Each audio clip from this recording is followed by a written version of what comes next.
এবার জনম ললে দুবার মরিবা, দুবার জনম ললে এবার মরিবা, এবার জনম ললে দুবার মরিবা, দুবার জনম ললে এবার মরিবা। ই কেন কথা তুমি অলপ ভাবাচোন, ই কেন কথা বন্ধু চিন্তা কৰাচোন। যিশুৱে উত্তৰ দিব,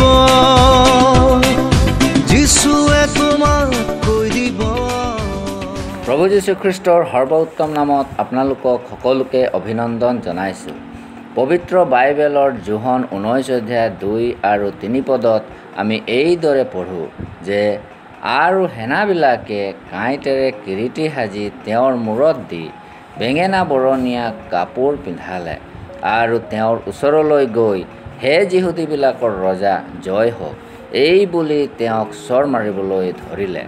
কোনোবাই কিমান সুন্দৰ মাৰাঠী ভাষাত এটি গান গাইছে, যি ফুল মই ছিঙিলোঁ কাঁইট খ্ৰীষ্ট পালে, তুমি যি আঘাত পালা সুস্থ মই হ'লোঁ, হাতত আৰু ভৰিত গজালেৰে বিন্ধালা ক্ৰুচত, তোমাৰ চাবুকৰ কোবৰ দ্বাৰাই মোৰ পাপৰ ৰোগৰ পৰা মুক্তি পালোঁ, মোৰ পাপৰ দণ্ড তোমাক দিয়া হ'ল।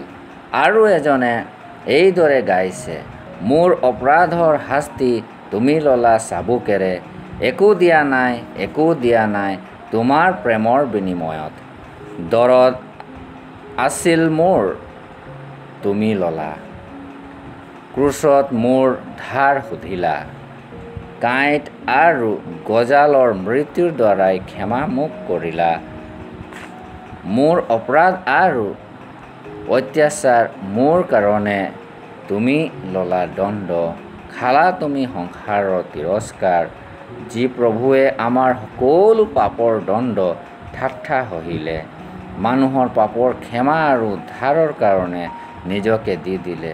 সেই প্ৰভুত আপুনিও আস্থা ৰাখি উদ্ধাৰ পাব পাৰিব। ঈশ্বৰৰ ওচৰত আমাৰ এই প্ৰাৰ্থনা।